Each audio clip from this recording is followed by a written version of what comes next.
वालेकुम बच्चों हमने जीआईटी स्टार्ट की थी। अभी हम माइनर से डिजीज़ पे थे।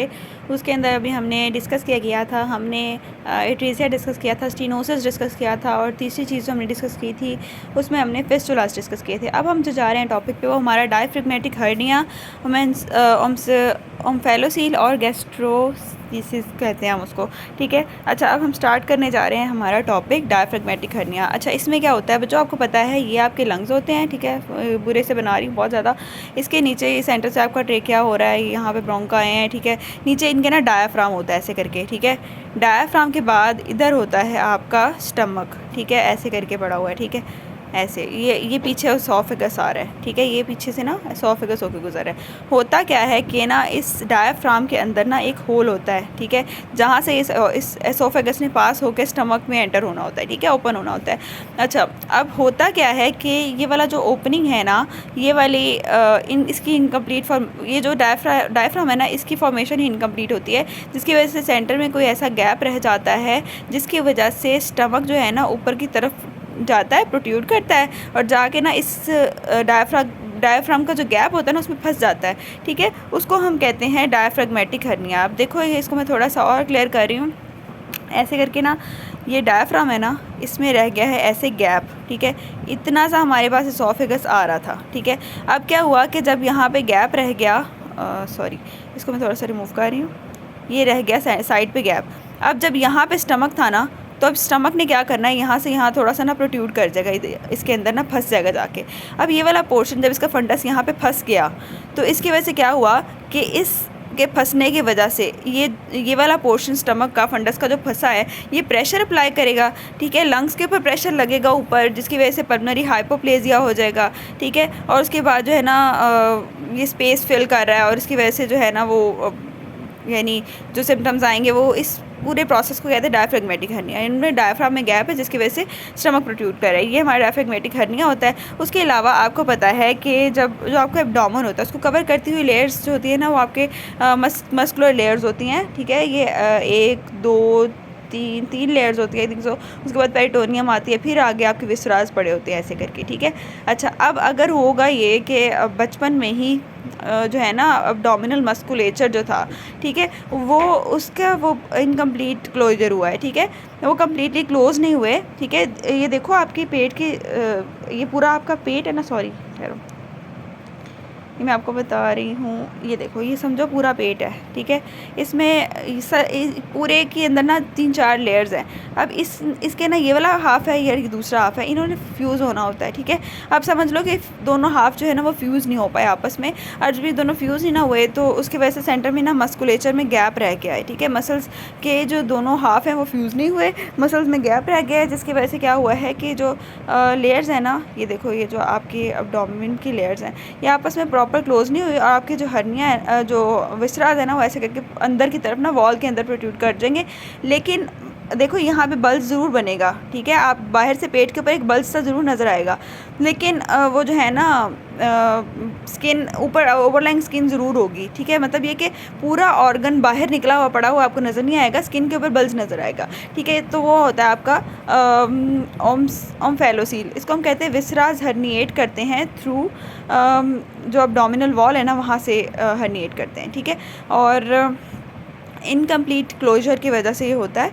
ठीक है, और उसके बाद जो तीसरी चीज़ है आपकी गैस्ट्रोकिसिस की, ख़तरनाक सी सिचुएशन होती है। इसमें क्या होता है कि जो आपकी जो तीनों ऑल द लेयर्स होती हैं ना आपकी एब्डोमिनल वॉल की, वो जो है ना सारी की सारी इसमें इन्वॉल्व होती हैं, जबकि ओम्फेलोसील के अंदर सारी लेयर्स नहीं इन्वॉल्व होती और उसमें इनकम्प्लीट क्लोजर ज़रूर होता है। इसकी वजह से एब्डोमिनल विसराज हर्निएट ज़रूर करते हैं। ठीक है, लेकिन विस्कस मेम्ब्रेनस सैक होता है, इनको herniate into a viscous membranous sac में प्रोट्रूड करते हैं। उसको हम सर्जिकली करेक्ट भी कर सकते हैं।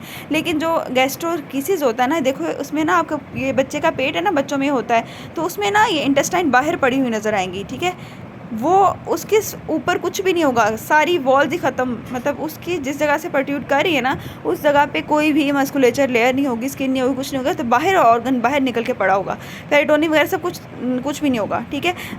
जो है ना involving all the layers on off the abdominal wall from the peritoneum से लेकर स्किन तक, किसी चीज़ का भी क्लोजर नहीं हुआ होता, और जो उसके पेट और आंते सारा कुछ पेट के बाहर पड़ा होता है। इसको हम कहते हैं गैस्ट्रोकिसिस। ये बच्चों आपको डिटेल्स करने की ज़रूरत नहीं है, ना आपसे कोई पूछेगा कोई भी, तो इसलिए जस्ट जो है ना थोड़ा सा कॉन्सेप्ट बस ले लो इस चीज़ का कि होता क्या है, आपसे कभी पूछ ले कोई तो।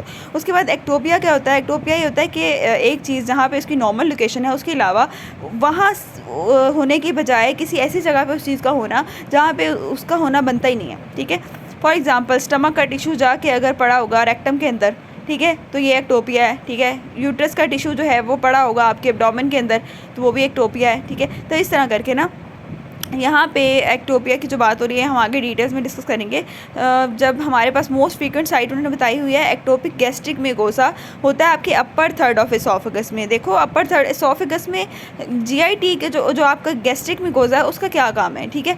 अब ये क्या है कि नॉर्मली तो नहीं होता, लेकिन अगर अब नॉर्मली ये जो आपकी गट जो स्टमक का म्यूकोसा असल में जो होता है जिसमें एसिड सिक्रीटिंग टाइप का म्यूकोसा होता है, अगर वो आपके एसोफेगस में होता है तो इनलेट पैच होता है, तो वो जो है ना उसको हम कहते हैं एक्टोपिया, ठीक है। तो नॉर्मल इसकी लोकेशन कहाँ थी? गट में थी या फिर स्टमक में थी, लेकिन अगर एसोफेगस में आ रहा है तो वो एक्टोपिया है। तो ऑब्वियसली आपको पता है कि जनरली ये जो है ना एसिम्टोमेटिक होता है, लेकिन एसिड रिलीज़ होता है जैसे कि गैस्ट्रिक म्यूकोसा से, तो वो एसोफेगस में भी ऑब्वियसली रिलीज़ होगा जब वहाँ पे वो वाली लेयर्स होंगी, जिसकी वजह से क्या होगा कि उसको डिस्फेजिया भी होगा, खाने पीने में जो है वो खाया पिया नहीं जाएगा, ठीक है। एसोफेगाइटिस, क्योंकि एसोफेगस की ना बड़ी नाजुक सी होती है और उसमें स्टेटिफाइड स्क्वेमस उसकी लाइनिंग होती है, तो अगर वहाँ पे एसिड सिक्रीट होना शुरू हो जाएगा तो वो तो डाइजेस्ट होने शुरू हो जाएगी वॉल, तो अल्सरेशन होनी शुरू हो जाएंगी, इन्फ्लेमेशन होगी, ठीक है। उसके अलावा वहाँ पे बेरेट एसोफेगस होना शुरू हो जाएगा, और बेरेट एसोफेगस आगे फर्दर लीड करता है टू द एडेनोकार्सिनोमा। तो इस तरह करके इसकी थोड़ी सी ना प्रेजेंटेशन है। उसके बाद मिकल डाइवर्टिकुलम में आपको जस्ट रूल ऑफ टू पता होना चाहिए। मिकल डाइवर्टिकुलम क्या होता है कि ना ये बच्चे जब जो होते हैं ना इन्फेंट होते हैं, ठीक है, और जो क्या कहते हैं अभी डिलीवर नहीं हुए होते, छोटे मतलब अभी अपनी नियोनेटल लाइफ में होते हैं, तो उनमें नॉर्मली होता क्या है कि एक ना ब्लाइंड आउट पाउचिंग होती है, ये डाइवर्टिकुलम होता है जो कि कनेक्ट कर रहा होता है आपकी जो इंटेस्टिन्स है ना उसको कनेक्ट कर रहा होता है आउटसाइड वॉल के साथ, आउटसाइड द बॉडी, ठीक है, मदर के साथ कनेक्ट कर रहा होता है। तो लेकिन बाद में जो है ना पहले थोड़ा सा बहुत प्रोट्रूडिंग सा होता है, लेकिन बाद में क्या होता है वो खुद ब खुद ही रिड्यूस होकर ख़त्म हो जाता है और एक ना ब्लाइंड सा पाउच बना देता है एलिमेंट्री कैनाल में। तो अगर जो है ना ये नॉर्मली तो ख़त्म हो जाता है, लेकिन अगर ये पेटेंट रह जाए तो उसकी वजह से मिकल डाइवर्टिकुलम बनता है। तो उन्होंने कहा कि true diverticulum is a blind out pouching of the alimentary canal. Alimentary canal की एक आउट पाउचिंग से होती है जो कि आपके ल्यूमन जो है ना उसके साथ कम्युनिकेट कर रही होती है and include all the 3 layer of bowel wall, ठीक है। मोस्ट कॉमन डाइवर्टिकुलम जो है मिकल्स डाइवर्टिकुलम है। मिकल्स डाइवर्टिकुलम में होता क्या है, इसमें ना involution of white line duct. White line duct actually चीज़ होती है जो बच्चों में, छोटे बच्चे होते हैं ना जो मतलब जो पैदा नहीं हुए होते उनमें होता है, वो वाइट लाइन डक्ट ने क्या करना होता है, जो आपकी गट का ल्यूमन होता है ना उसको कनेक्ट करा होता है टू द योक सैक। आगे आपको पता है ना जो एम्ब्रियो में आपने पढ़ा होगा योक सैक का, उसके साथ कनेक्ट करा होता है। अब होता ये है कि वो बच्चों में होता है, बाद में जो है ओब्लिटरेट कर जाता है, लेकिन अगर वो पेटेंट रह जाए तो उसकी वजह से मिकल डाइवर्टिकुलम बनता है, ठीक है। आई होप आपको समझ आ गई। उसमें आपने रूल ऑफ टू याद रखना है। रूल ऑफ टू में क्या होता है कि उन्होंने कहा कि 2% पॉपुलेशन में होता है। ये जो मैं चीज़ें हाईलाइट की हुई जस्ट यही आपको हाईलाइट करनी है और यही बस याद रखनी है। उसके अलावा जो है ना present with 2 feet of ileocaecal valve. Ileocaecal valve से 2 फीट के डिस्टेंस के ऊपर ये होता है प्रेजेंट, और 2 इंचेस लॉन्ग होता है, ट्वाइस कॉमन इन मेल होता है, और एज ऑफ 2 ईयर्स में ज़्यादा सिम्टोमेटिक होता है, ठीक है। इसमें आपने यही कुछ करना है और कुछ भी नहीं करना, ठीक है। उसके बाद आ जाता है यहाँ पे पाइलोरिक स्टेनोसिस। ये इतना खास इसमें इंपॉर्टेंट नहीं है, ना आपसे कभी पूछा गया है, तो इसमें जस्ट आपने याद रखना है कि पाइलोरस जो है वो जो है ना पाइलोरिक एंट्रम जो आपका रीजन होता है क्या कहते हैं स्टमक के अंदर, आपको पता है ना कि शुरू में कार्डिया होता है, कार्डिया के बाद फंडस होता है, बॉडी होती है, फिर उसके बाद पाइलोरिक रीजन होता है, फिर आगे पाइलोरिक स्फिंक्टर होता है, ठीक है। पाइलोरिक रीजन जो है ना वहाँ पे स्टेनोसिस होती है ये, ठीक है। और कंजेंटल भी होती है, ठीक है, और बहुत ज़्यादा डिटेल करने की ज़रूरत नहीं है। और उसके उसमें बताया हुआ कंजेंटल हाइपरट्रॉफिक पायलोरिक स्टेनोसिस जो है ना प्रेजेंट करती है 3rd to 6th week of life में। और उसमें क्या होता है कि रिगर्जिटेशन होती है, प्रोजेक्टाइल नॉन बाइलेस वॉमिटिंग। बच्चों ये बात याद रखनी है, नॉन बाइलेस वॉमिटिंग, क्योंकि अभी पाइलोरस तक एक्सटेंट है ऑब्स्ट्रक्शन का, उस जगह पे ऑब्स्ट्रक्शन है, अभी जो है वो हम इंटेस्टाइन तक नहीं पहुँचे। बाइल कहाँ पे आता है, सिक्रीट कहाँ होता है, ड्यूडिनम के फर्स्ट पार्ट में, अभी हम वहाँ तक पहुँचे ही नहीं। तो हमारी जो उस बंदे को जो वॉमिटिंग हो रही होगी, बच्चे को जो वॉमिटिंग हो रही होगी, उसके अंदर जो होगा बाइल नहीं होगा, बाइल कॉन्टेंट नहीं होगा, इसलिए नॉन बाइलिस वॉमिटिंग, प्रोजेक्टाइल वॉमिटिंग और आफ्टर फीडिंग होती है, ठीक है। खाने के बाद जो है ना उसको वॉमिट हो जाता है, क्योंकि आगे ऑब्स्ट्रक्शन है तो वो आगे पास नहीं हो पा रही है, ठीक है। और जब हम उसका जो है वो फिजिकल एग्जामिनेशन करते हैं तो उसमें हमें क्या नज़र आता है, 1 to 2 सेंटीमीटर एब्डोमिनल मैस होता है, ठीक है। और बस और मज़ीद डिटेल करने की जरूरत नहीं, इसको हम ठीक है से करते हैं। सर्जिकल स्प्लिटिंग ऑफ मस्कुलरिस होती है, वो उसके लिए क्यूरेटिव होती है, मायोटमी इसको प्रोसेस को कहते हैं। ये जस्ट आपने करना है, ये 2-3 लाइन जो है आपको हाईलाइट करने वाली हैं, ठीक है। हिस्ट्रंग डिजीज़ इज़ इम्पॉर्टेंट, ये मैं आपको नेक्स्ट वीडियो में करवाती हूँ इंशाल्लाह। देन हम आगे अच्छे मोस्ट इंपॉर्टेंट टॉपिक्स के ऊपर कंटिन्यू करेंगे इंशाल्लाह।